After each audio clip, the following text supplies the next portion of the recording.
Today we are starting a series on Paul's letter to the Galatians. And today I want to try and set the scene for that. And because, many of you will have read or studied the letter to the Galatians before, and you're probably aware of the big highlight passages like the fruit of the Spirit is love, joy, peace, patience, kindness, goodness, faithfulness, humility, and self-control, and a few other ones as well. But I just think we have read this letter in way too much of a sanitized way. We've just read it as a nice thing to read. And we have missed something about this letter that I want us to try and recover. And so I want you to imagine Paul. And from what we know, he was probably stooped over, probably because of all of the whippings he'd had, his scars on his back. He probably had some sort of eye condition that made it hard for him to see. And he probably did have a scribe, a professional writer, a bit like the apps that we have today that turn your spoken words into written text. Well, that's what a scribe was back in the day.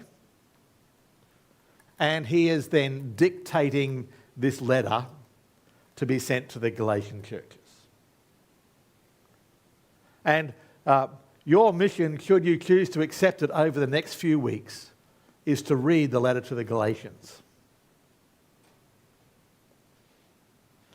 But I want you to first notice with me today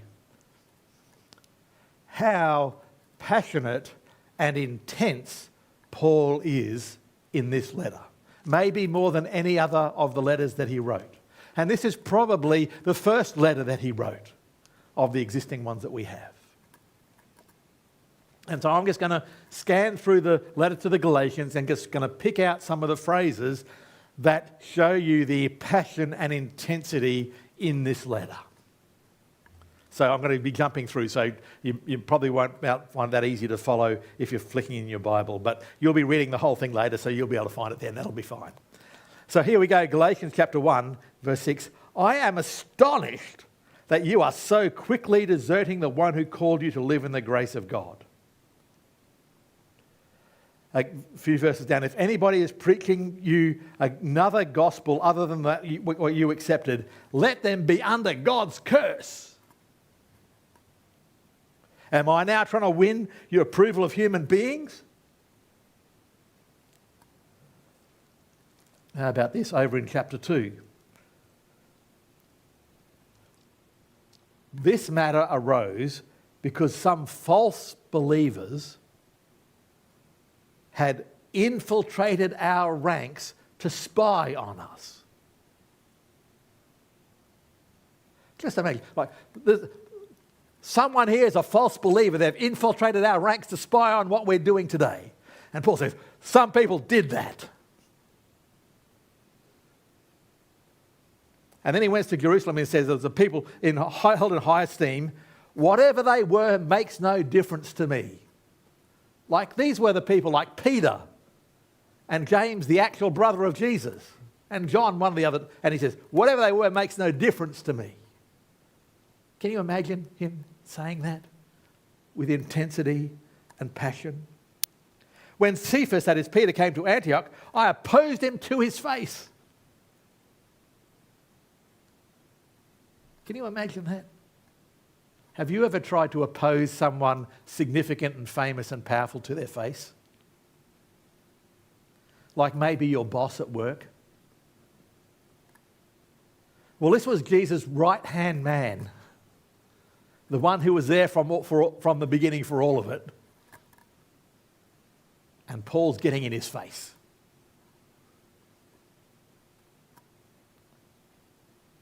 He said, you are a Jew, yet you live like a Gentile and not like a Jew. How is it then you force, maybe coerce, Gentiles to become Jewish?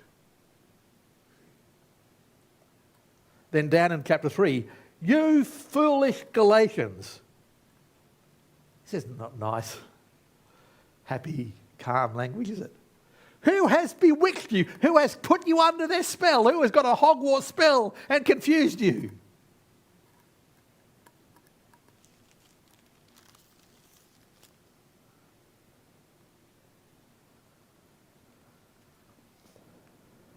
all who rely on the works of the law are under a curse.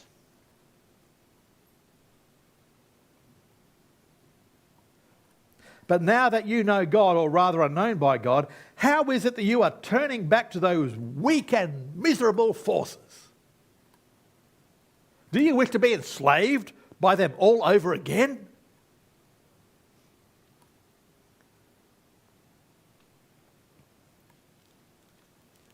You were running a good race. Who cut in on you? Like someone cutting on you in the traffic. Who cut in on you to keep you from obeying the truth?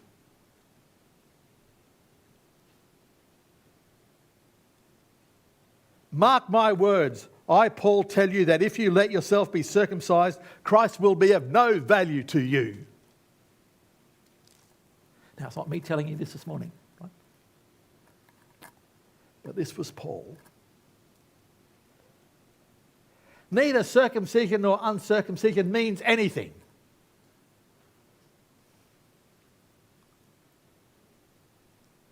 And so when you read the letter to the Galatians, or when you listen to the letter to the Galatians, I want you to try and recognise the passion behind the words. This isn't a lovey-dovey, all's calm, nice, happy letter. Paul is strident and sharp and passionate. And the big question is, why?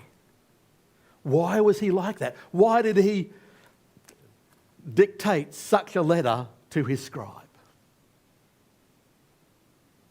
Because so often we read these letters and in the bits of the Bible to see what's happening, what are they saying to us, right?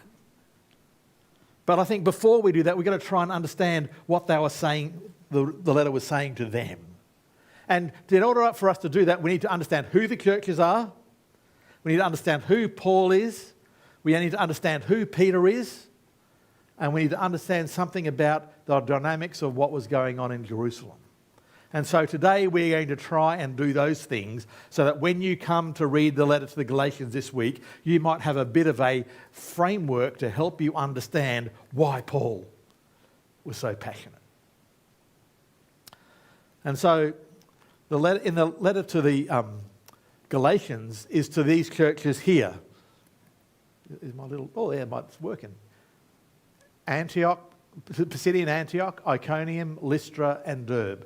These are churches that Paul and Barnabas helped plant on his very first missionary journey when they'd sent out from, maybe that's dead. They sent out from Antioch and they went through Cyprus, and then when they went through Cyprus, they landed in Italia, and that's Italia. Chris and I were fortunate enough to visit that 3 years ago. That's the very harbour that Paul and Barnabas would have sailed into when they were coming from Cyprus to what is modern-day Turkey. And then they would have walked north from there. They would have passed the major Roman city of Perga, and they would have headed north to past some beautiful lakes. It was probably several days' walk. Up into the central part of Turkey, and they would have got to Pisidian Antioch. And this is us standing at the main crossroads of the ruins of the ancient city of Pisidian Antioch. And you can read about Paul's interactions in Pisidian Antioch in Acts chapter 3. Acts chapter 13 and Acts chapter 14. And then from Pisidian Antioch, and this is another photo of the pagan temple that was in Pisidian Antioch, just opposite the Jewish synagogue in the city at the time. And then they left Pisidian Antioch, and you can read about it, as I said, in the book of Acts, and they went to Iconium. Now, I don't have any photos of any ruins of the city of Iconium because it's buried under the modern city of Kona. But I do have a photo of when we went to the city of Lystra, and it was just a mound, like in a field. And so we wandered up on top of it, and then some locals saw us wandering up on top of it, thought that we were there to rob some archaeological artefacts, and so they called the police. And so we had to use Google Translate to explain, no, we were just being there to check out the place. And in fact, since we were there 3 years ago, they've actually started excavating it. And this photo is taken from Apple Maps. And you can see at the above where it says Lystra, there's some wood, some stone bits there that are revealed, and it's the remains of a church. And it's an ongoing excavation that will happen probably for 10 years or something like that, I imagine. And so you can't actually walk up the hill now because they've got a fence around it. And this is a photo taken from one of the archaeological digs. So they've started to excavate this, and they're unpacking all of the history of the place. And this, when Paul and Barnabas visited Lystra. And then they went on to Derbe, and we didn't drive to Derbe, but it's a very similar thing. It's a mound that had only just been, it was excavated a bit, but not.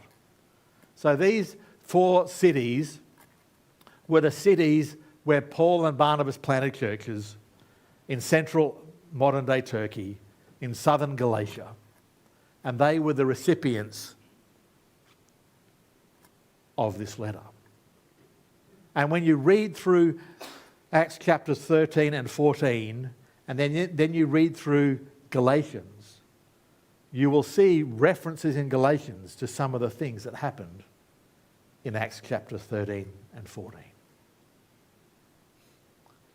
So these churches were churches that were made up of Jewish people and God-fearing people. So God-fearing people were Gentiles who were attracted to the monotheism of Judaism, but didn't want to get circumcised or go and embrace all of the dietary and other laws. And then outside that, there were other Gentiles who came into these new burgeoning churches. So they were mixtures of Jewish people, God-fearing people, and Gentiles that had previously not been close to the God of Israel. And so they were melting pots, they were mixing places.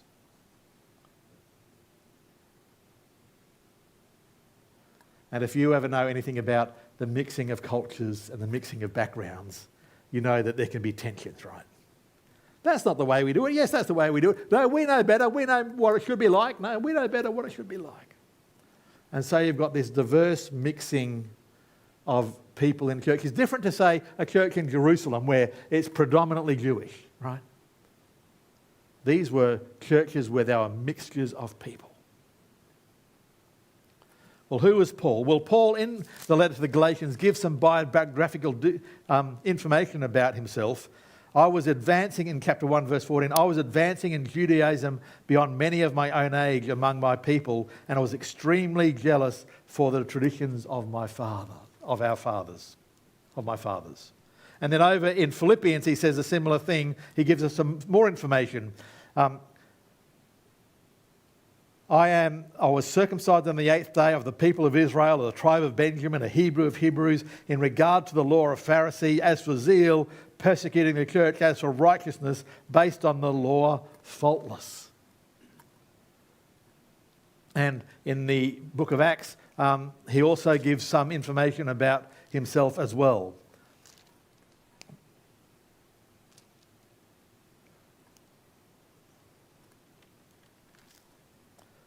Paul said in chapter 22 from verse 3, I am a Jew born in Tarsus of Cilicia, but brought up in the city. I studied under Gamaliel and was thoroughly trained in the law of our ancestors.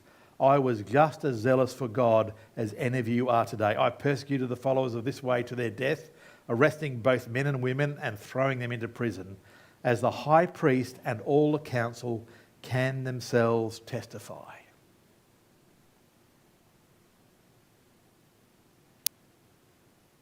This is the Paul who was Saul, who's writing this letter. He was a person that was on the fast track to greatness in the Jewish religious establishment. He was, you don't get to be a student of one of the great teachers unless you show great capacity and great potential, right? And the fact that he was known by the high priest, he's not just like some wandering person from the fringes. No, he's in the centre of power. He's directly in interacting with the religious establishment and the top rulers of the Pharisees and the Sadducees. And he was incredibly zealous.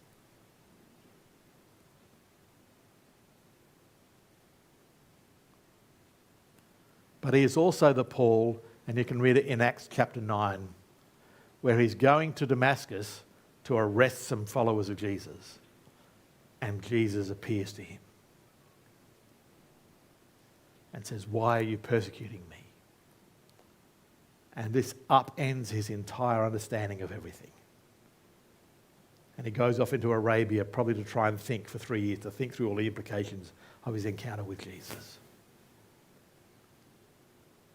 And by the time he's sent out as a missionary from Antioch, he's a transformed person.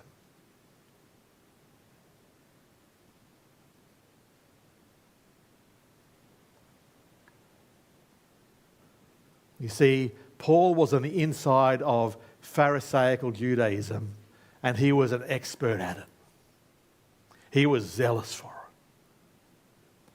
And even the disciples, they had grown up in Israel, and they had grown up in, we need to protect our identity of who we are as people of God's family, of the children of Israel. We've got to make sure we keep our ethnic and religious identity separate. And so when Peter, Jesus' right-hand man, is on a rooftop and gets a vision of a sheet being lowered down from heaven with all sorts of unclean animals in it, and in the vision he's told to take and eat, he says, "I've never touched anything unclean. I'm not about to start now." And yet he understands, and God, by the Spirit, says, a guy's going to come and request you to go with him. They're Gentiles, go with them. And Peter ends up going to the house of Cornelius, a Roman centurion, and he enters their house. A no-no for a Jewish person. And he eats with them. And when he gets back from that, he gets in trouble. In Acts chapter 11, it says this: "So when Peter went to Jerusalem, the circumcised believers criticised him and said, 'You went into the house of uncircumcised men and ate with them.' And Peter had to explain, well, God told me to go there, and when I was there, the Spirit poured out, just like He did on us, so it must be God." And they sort of go, "Oh, okay." But that didn't really resolve things. And I want you to try and get a sense of the intensity of this issue about, should Jewish people give up their customs and their dietary restrictions and the things that they do differently from the cultures around them. You see, 200 years before that time, in the Maccabean revolt, there were people who basically chose to be skinned alive and burnt alive rather than eat pork. The rulers of the time were trying to squash their Jewish identity and was saying, all you got to do is eat some pork. And they said, no, we are willing to die. And a 90-year-old man did it. And a mother and her 7 children refused to do it. And they were all gruesomely killed. These were people who were deeply committed to following God's law and to following the stipulations about what you should eat and what you shouldn't eat, and about circumcision and about Sabbath and all sorts of things. It'd taken the Jewish people centuries to really become that committed, but now they were.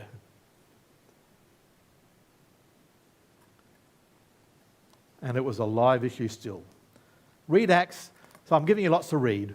Read Galatians, but also read Acts chapters 9, 10, 11, that's Paul and Peter. Read Acts 13, 14, that's the churches in Galatia. And 15, that's the council in Jerusalem. Now read Acts 21, 22 and 23, because Paul had come back from Corinth on his 3rd missionary journey. And when he arrived back in Jerusalem, they said to Paul, "You see, brother, how many thousands of Jews have believed." This is in chapter 21, verse 20. People have become followers of Jesus, and all of them are zealous for the law. Just like Paul was zealous for the law when he was going around trying to destroy the church, right? "They have been informed that you teach all the Jews who live among the Gentiles to turn away from Moses, telling them not to circumcise their children or live according to our customs. What will we do? They will certainly hear that you have come, so to do what we tell you." And basically, they advised Paul to go in and do Jewish practices and offer sacrifices at the temple. I mean, Paul had come with monetary gifts for the poor in Jerusalem. You can read that in Romans and in 2 Corinthians. But the atmosphere is so tense And in fact, further it down, it says, from verse 27, when the 7 days were nearly over, some Jews from the province of Asia saw Paul at the temple. They stirred up the whole crowd and seized him, shouting, "Fellow Israelites, help us! This man who is teaching everyone everywhere against our people and against our place and our law, and he has brought Greeks into the temple and defiled this place." The whole city was aroused, and people came from all directions. Like, he's just wandered into the city. He's done nothing wrong. You know, we recently saw a tragic murder of a child in Alice Springs, right? And there was a riot outside the hospital where the culprit was being detained. It's that sort of image, right? The whole city was aroused, and the people came running from all directions. Seizing Paul, they dragged him from the temple, and immediately the gates were shut. While they were trying to kill him, the news of the commander of the Roman troops of that city, whole city was in an uproar. He took some officers and soldiers and went down and rescued Paul. And then later on, over in chapter 23, Paul had been taken before the Sanhedrin and the Jewish leaders to try and figure out, the Roman governor wanted to try and figure out what had caused this riot when they wanted to get rid of him.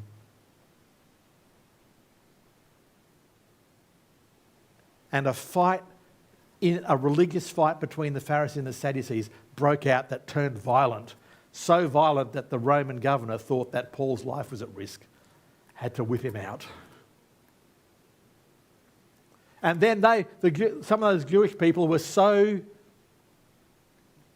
incensed about Paul, 40 of them said, "We are not going to eat or drink until we kill him."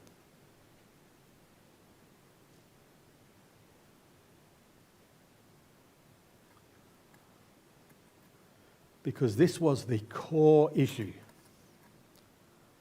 If you become a follower of Jesus, if you become one of God's people, do you have to become Jewish and follow the Jewish customs? This was the big contentious issue. And this is the big contentious issue behind the letter to the Galatians.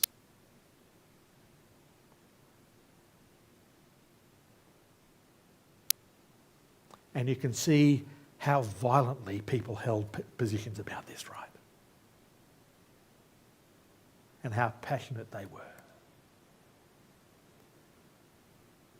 And so Paul in Galatians is trying to explain what's actually going on biblically and theologically, but also pastorally trying to help them not take the wrong path.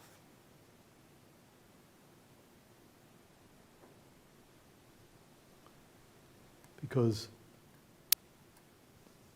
the letter to the Galatians is not just passionate,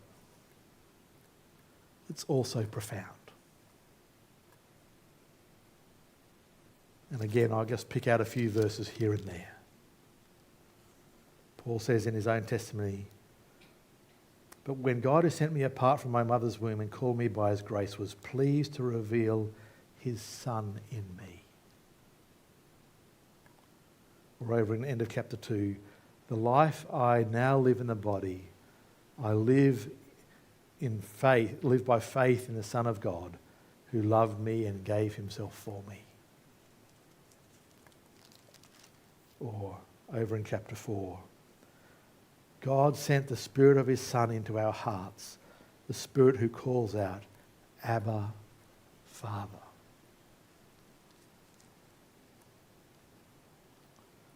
The only thing that counts is faith expressing itself through love. What counts is the new creation. Peace and mercy to all that follow this rule.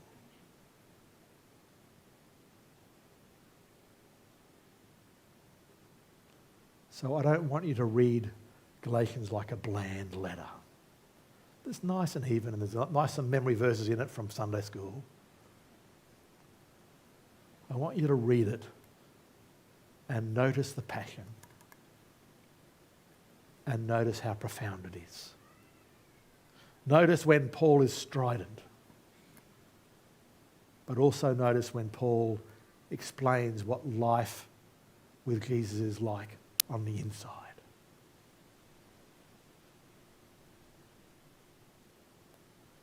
Because that's what we're going to be exploring in this series.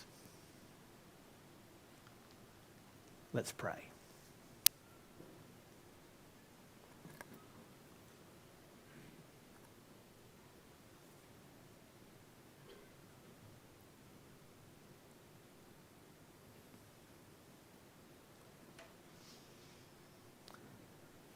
God, as we read Galatians, give us minds to understand the setting in which it was written and the reasons it was written. Help us to more clearly understand the church and the big issue of the day and Paul and Peter. God, so that we might enter into their world and as we do, discover your truth for us.